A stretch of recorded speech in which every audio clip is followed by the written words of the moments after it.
Ada punya laki musim hujan melongkor raya. Bukannya kerja malah ngebungkel. Makan mah pengen makan, ngopi pengen ngopi, kerja mah ogah. Ntar gak lama-lama gua kospitin tuh laki.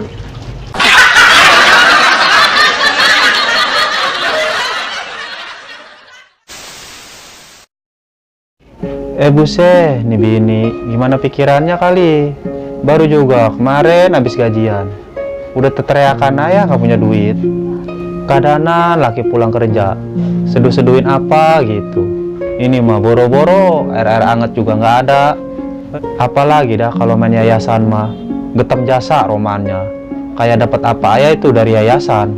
Padahal maja, gara-gara yayasan nih, TV sama radio gua pada dijualin. Jadi susah gua mah nonton TV, ngedengerin apa-apa gitu. Udah anda HP mah, jangan ditanya. Baru juga megang tuh HP. Besoknya udah dijual lagi ayah. Bede. Kalau kayak begini ayah mah, bisa-bisa kebelangsak seumur umur. Ngomong apa lu bang? Lu neng.